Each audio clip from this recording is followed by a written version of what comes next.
മനസ്സിലാക്കാം ലൈക്ക് സുക്കുബർഗിന് തന്നെ എത്ര ഇൻഫ്ലുവൻസ് ചെയ്യാൻ പറ്റുന്നുണ്ടെങ്കിൽ ലൈക്ക് ഇങ്ങനെ പ്രശ്നം വരുന്നുണ്ടെങ്കിലാണ് അതായത് എക്സ്ചേഞ്ചും ഇന്ത്യൻ ഗവൺമെന്റുള്ള പ്രശ്നം എത്രത്തോളം പോയേക്കാം മനസ്സിലായി. അപ്പൊ ഗവൺമെന്റിന് ഇൻഫർമേഷൻ കൊടുക്കേണ്ടി വന്നേക്കാം. അപ്പൊ ഒരു ടാക്സേഷൻ ഇപ്പോഴും ഫുള്ളി ഇങ്ങോട്ട് വന്നിട്ടില്ല.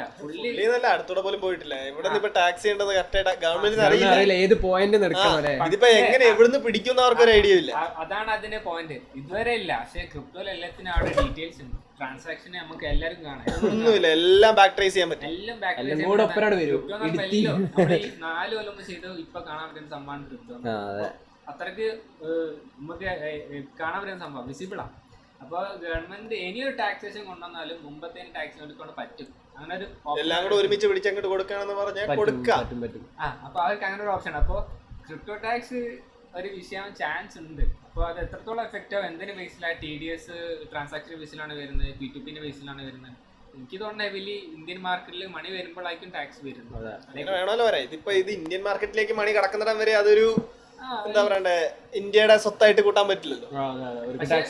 ട്രാൻസാക്ഷൻ ഒരു പെർസെന്റേജ് ഉള്ള ടാക്സ് അത് എങ്ങനെയാന്ന് കറക്റ്റ് എനിക്ക് മനസ്സിലായില്ല. ലൈക്ക് നമ്മൾ എക്സ്ചേഞ്ച് വരുമ്പോ ഓൾറെഡി മറ്റേ എക്സ്ചേഞ്ച് ഫീസ് കൊടുക്കുന്നുണ്ട്, അതിന് മേല് ഗവൺമെന്റ് ഫീസ് പോകും. അല്ലെങ്കിൽ ചിലപ്പോ ഇതിനാക്കാം ഓരോ ട്രേഡിന് ടാക്സ് പിടിക്കാം. ഓരോ ട്രേഡിന് കിട്ടുന്ന പ്രോഫിറ്റിന്റെ 30%. കാര്യം എന്താ വെച്ചാൽ ഇപ്പൊ എനിക്ക് തോന്നുന്നു ബുക്കോയില്ലേ നമ്മള് P2P ചെയ്യുന്ന സമയത്ത് തന്നെ ടാക്സ് പോകണം. അങ്ങനെ സിസ്റ്റം ഉണ്ടെന്ന് എന്നോട് എന്റെ ഫ്രണ്ട് പറഞ്ഞിട്ടുണ്ടായിരുന്നു. എന്ന് വെച്ചാൽ നമ്മള് P2P ചെയ്യുന്ന സമയത്ത് ആണ് നമ്മൾ ടാക്സേഷൻ ഒരു സംഭവം വരുന്നത്. കുക്കോയൊക്കെ പറഞ്ഞാൽ ഓൾറെഡി അല്ല, അതെങ്ങനെയാ അപ്പൊ അവര് ഡിറ്റർമൈൻ ചെയ്യുന്നത്? കാരണം എങ്ങനെയാണെങ്കിലും 30% എല്ലാ കാര്യത്തിലും ട്രേഡ് ചെയ്യുമ്പോൾ അത് എനിക്ക് തോന്നുന്നു 30% അല്ല, അത് 1% TDS പിടിക്കും. അത് 1% എന്തായാലും പിടിക്കും.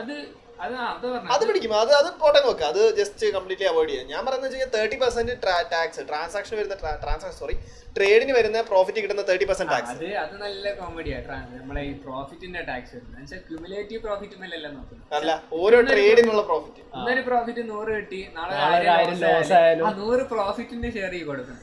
അവിടെയാണ് നമ്മൾ ടാക്സ് ആക്ച്വലി നിന്റെ വാലറ്റ്, നിന്റെ എന്താണ് മറ്റേ യൂണിഫൈഡ് വാലറ്റ്, അതിനകത്ത് നീ $100 ട്രേഡ് പോയി, നിനക്ക് ഇന്ന് $200 പ്രോഫിറ്റ് കിട്ടി, അവിടെ $100 പ്രോഫിറ്റ് കിട്ടി. അപ്പൊ അതിന് $30 നീ ടാക്സ് കൊടുക്കണം. അതിപ്പോ കൊടുത്തിട്ടില്ല, പക്ഷെ കൊടുക്കണം. ഇനി അടുത്ത ദിവസം ഇത് ഈ ട്രേഡ് തന്നെ അടുത്ത ദിവസം ഇത് നീ പിന്നെ ഇട്ട് നേരെ നെഗറ്റീവ് 200 അടിച്ച് നീ ലിക്വിഡേറ്റ് ആയി. അപ്പൊ നീ $30 പിന്നെയും കൊടുക്കണം. ഫണ്ടില്ല, നിനക്കിപ്പോ ഒന്നും ഇല്ല, അക്കൗണ്ടിൽ ഫണ്ടില്ല. അപ്പൊ നീ എന്താ അതിന്റെ ബാങ്ക് അക്കൗണ്ടിൽ പൈസ എടുത്ത് കൊടുക്കും? ഫണ്ടില്ല, അത് നല്ലൊരു ചോദ്യം. നീ ഇപ്പൊ വിഡ്രോ ചെയ്യാൻ അടുത്ത് ഒന്നും ഇല്ല. നീ ഇപ്പൊ ഇന്ത്യൻ മാർക്കറ്റിലേക്ക് പ്രശ്നങ്ങളുണ്ട്. കുറെ ഒരു ക്ലാരിറ്റി ആർക്കും ഇതിന് ചെയ്യാൻ പറ്റുന്നത്. ബിക്കോസ് ലെവറേജ് ട്രേഡും അല്ലേ, എന്ത് ഉപയോഗിക്കാം.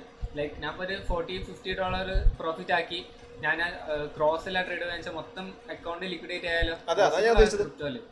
അപ്പൊ അങ്ങനെ വന്ന് നമ്മൾ ഫീസ് ടാക്സ് അടിക്കണം. നമ്മൾ അവസ്ഥ വരെ വന്നേക്കാം. അതുപോലെ ഒരു പ്യുവർ ക്ലാരിറ്റി ആർക്കും ഇതുവരെ കൊണ്ടുവരാൻ പറ്റിയില്ല. പക്ഷെ ഇപ്പൊ നമുക്ക് മനസ്സിലാക്കാൻ എന്താ വെച്ചാല് ബൈബിറ്റിനെ പോലെ ഇത്രയും ഫോഴ്സ് ചെയ്ത് ബൈനാൻസിനെ തിരിച്ചു വരുത്തിച്ചു. അപ്പൊ ഗവൺമെന്റ് ഇതിന്റെ പേരിൽ നല്ലോണം ഫോഴ്സ് ചെയ്ത് കളിക്കാൻ ട്രൈ ചെയ്യുന്നുണ്ട്. അല്ല, കാര്യം പറഞ്ഞു കഴിഞ്ഞാൽ ഗവൺമെന്റിന് അത്യാവശ്യം ടാക്സ് വാരാൻ പറ്റുന്ന ഒരു കാര്യമാണ് ക്രിപ്റ്റോ. നല്ല രീതിയിൽ അവർക്ക് വെറുതെ കിട്ടുന്ന പൈസ ഇല്ലേ, അവർക്ക് അങ്ങനെ പറ്റുന്നില്ല. അവർ കുറെ ആൾക്കാർ ടാക്സിന്റെ അടിയിൽ കൂടെ അങ്ങനെ നല്ല രീതിയിൽ ബ്ലാക്ക് മണി ഒഴുകുന്നുണ്ട്. ഒരു നല്ലൊരു മൂവ്മെന്റ് ഇപ്പൊ ഗവൺമെന്റ് ട്രൈ ചെയ്യുന്നത് ഈ ക്രിപ്റ്റോ ടാക്സിന് എന്ന് വെച്ചാൽ ഇപ്പൊ USD വരുമ്പോ USD അപ്രൂവ് ആയാൽ നാളത്തെ 20th സ്പീച്ചിൽ കുറച്ചുകൂടി ക്രിപ്റ്റോനെ ആക്സെപ്റ്റ് ചെയ്യുന്ന രീതിയിൽ വന്നാല് ക്രിപ്റ്റോ മൊത്തത്തിൽ ഗ്രോ ചെയ്യും. അപ്പൊ ഇന്ത്യ എന്ന് പറഞ്ഞാൽ 5 ബില്യൺ പീപ്പിൾ ഉള്ള ഒരു പ്ലേസിൽ നമുക്ക് ക്രിപ്റ്റോ ടാക്സ് 30% കുറച്ച് കൂടുതലാണ്.